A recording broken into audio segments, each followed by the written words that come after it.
Sejak awal kemerdekaannya, Indonesia memiliki sebuah mimpi besar, menjadi bangsa yang tidak hanya menjadi konsumen, tapi juga pencipta teknologi. Sebuah mimpi untuk terbang setara dengan bangsa saing besar lainnya. Dan mimpi itu menemukan otaknya pada diri seorang jenius, Baharudin Yusuf Habibie.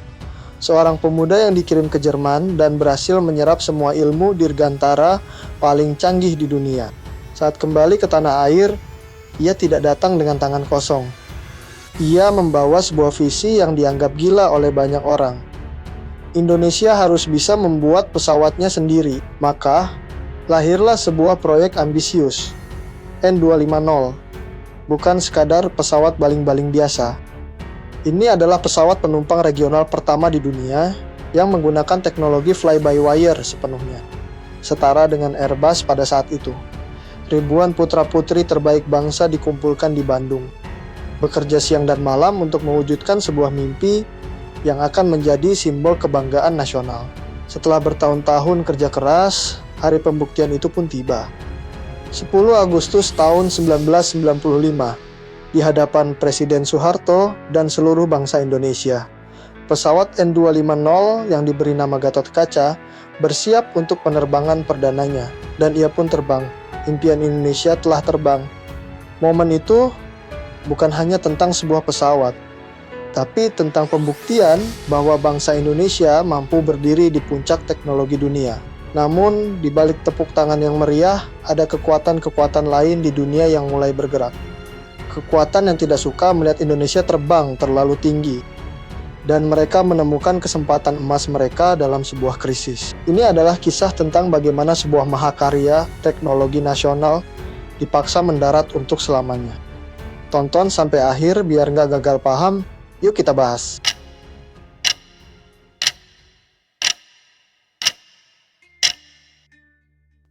Di balik setiap mimpi besar, ada seorang pemikir yang berani. Dan untuk N250, pemikir itu adalah B.J. Habibie, seorang jenius dirgantara yang ditempa di Jerman, tempat lahirnya industri penerbangan paling canggih di dunia. Ia bukan sekadar mahasiswa biasa. Teorinya tentang termodinamika dan keretakan pesawat, yang dikenal sebagai faktor Habibie, membuatnya menjadi aset berharga yang diperebutkan oleh perusahaan-perusahaan raksasa Eropa seperti Airbus. Namun, di tengah karirnya yang meroket di Jerman, sebuah panggilan datang dari tanah air. Panggilan langsung dari Presiden Soeharto. Pilihannya jelas, hidup nyaman sebagai ilmuwan kaya dan terhormat di Eropa, atau pulang untuk mengabdi pada sebuah bangsa yang masih berkembang dengan segala keterbatasannya. Habibie memilih pulang. Ia dipercaya untuk memimpin divisi teknologi di Pertamina, yang kemudian menjadi cikal bakal dari Badan Pengkajian dan Penerapan Teknologi, BPPT. Disinilah kejeniusan strategisnya terlihat. Habibie merancang sebuah resep untuk kemandirian teknologi Indonesia. Sebuah filosofi yang ia sebut, berawal di akhir dan berakhir di awal. Tahap pertama, kita tidak langsung membuat, kita membeli lisensi produk yang sudah ada, lalu belajar merakitnya di dalam negeri. Kita menjadi murid terlebih dahulu. Tahap kedua, setelah paham, kita mulai melakukan riset dan pengembangan bersama, menciptakan produk baru hasil kolaborasi, di mana komponen lokal semakin banyak digunakan.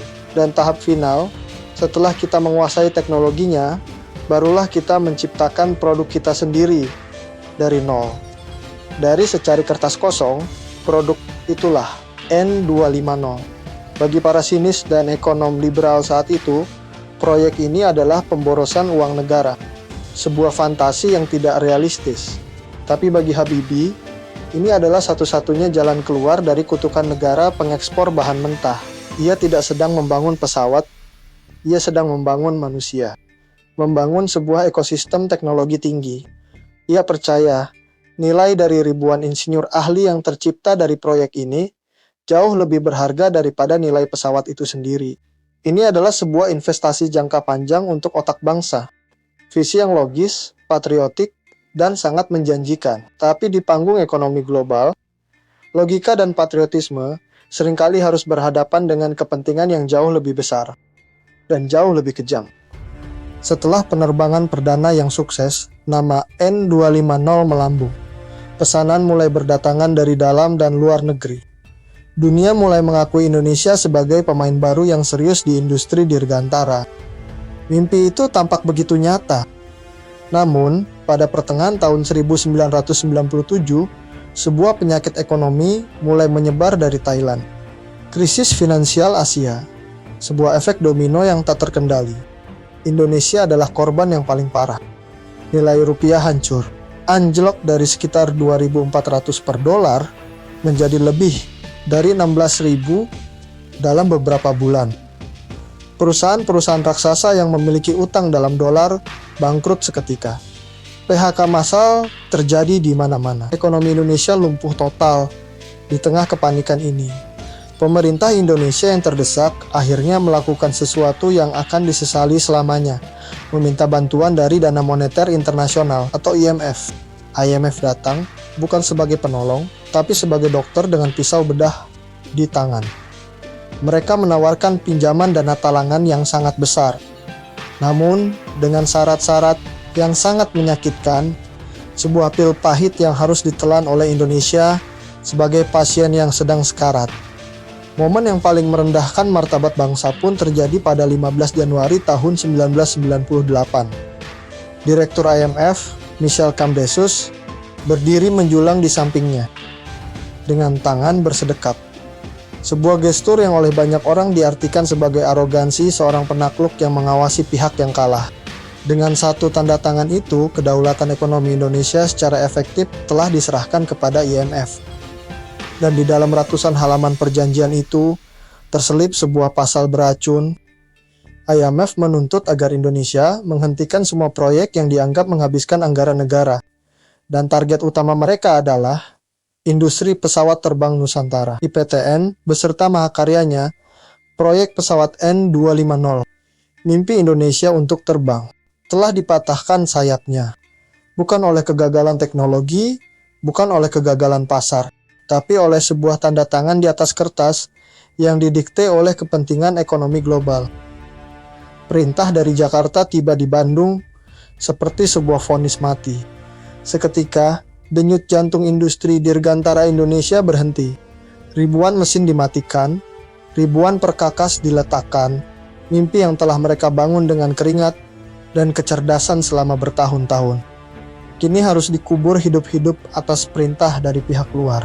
Konsekuensi paling tragis bukanlah pada pesawatnya, tapi pada manusianya. 16.000 karyawan IPTN, termasuk ratusan insinyur aeronautika terbaik di dunia, dirumahkan. Mereka adalah para jenius yang dipulangkan oleh Habibie dari seluruh dunia. Diberi beasiswa oleh negara untuk membangun teknologi bangsa. Kini, negara yang sama seolah berkata, keahlian kalian tidak lagi kami butuhkan. Dan dunia pun melihat kesempatan. Perusahaan-perusahaan dirgantara raksasa dari luar negeri langsung datang memancing. Mereka tahu, di Bandung ada ribuan ikan jenius yang baru saja kehilangan kolamnya. Ratusan insinyur terbaik N250 direkrut oleh Embraer di Brazil, pesaing utama IPTN saat itu.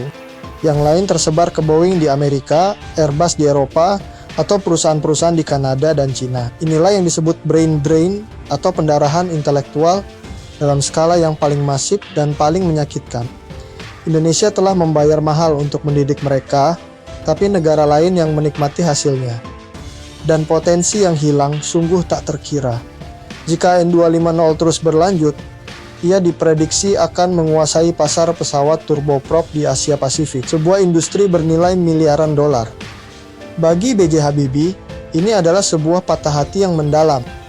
Bukan hanya sebuah proyek yang gagal, tapi sebuah visi tentang Indonesia maju yang dihancurkan. Ia telah berjuang seumur hidupnya untuk membuktikan bahwa bangsanya mampu. Dan ketika ia berhasil membuktikannya, justru tangan-tangan dari luar yang mematahkan sayapnya. Ini membawa kita pada pertanyaan terakhir yang paling menusuk. Apakah penghentian proyek N250 benar-benar murni keputusan ekonomi untuk menyelamatkan Indonesia dari krisis? Ataukah ini adalah sebuah pembunuhan yang terencana dan berdarah dingin dari para pesaing industri dirgantara global yang menggunakan IMF sebagai algojonya karena mereka takut akan kebangkitan Indonesia sebagai produsen teknologi? perintah telah dilaksanakan. Proyek N250 resmi dihentikan. Ribuan insinyur terbaiknya tersebar ke seluruh dunia. Dan di dalam hanggarnya yang sunyi di Bandung, sang Gatotkaca dipaksa untuk beristirahat selamanya. Mimpi itu tidak hanya patah, tetapi ia dibiarkan membusuk. Akibatnya terasa hingga hari ini. Indonesia, negara kepulauan terbesar di dunia, dengan pasar penerbangan domestik yang masif, kini menjadi konsumen setia dari perusahaan-perusahaan yang dulu menjadi pesaingnya. Kita membeli, bukan lagi membuat, kita menjadi pasar, bukan lagi produsen. Sebuah ironi yang sangat mahal. Sang Gatotkaca, yang seharusnya menjadi raja di langit Asia, kini berakhir sebagai sebuah monumen. Sebuah artefak dari sebuah masa ketika Indonesia berani bermimpi besar. Ia menjadi sebuah pengingat abadi. Sekaligus sebuah pertanyaan besar. Warisan sesungguhnya dari proyek N250 bukanlah pesawatnya, melainkan sebuah bukti nyata bahwa bangsa Indonesia memiliki kemampuan, memiliki otak, dan memiliki keberanian untuk berdiri setara di panggung teknologi dunia. Kemampuan itu tidak pernah hilang. Para insinyurnya masih ada, ilmunya masih tersimpan. Yang hilang adalah kemauan politik dan keberanian untuk melawan kepentingan asing. Ini membawa kita pada sebuah pertanyaan terakhir yang harus kita jawab sebagai sebuah bangsa. Apakah kisah N250 adalah akhir dari segalanya, ataukah suatu saat nanti akan ada lagi generasi baru yang cukup gila untuk kembali mencoba dan akhirnya benar-benar terbang bebas di dunia? Itulah akhir kisahnya. Ambil positifnya, buang negatifnya. Maaf jika masih banyak kekurangan. Support kami agar terus berkembang dengan cara subscribe, like, komen, dan share agar budaya Indonesia terkenal di dunia. Salam kami Kartel ID.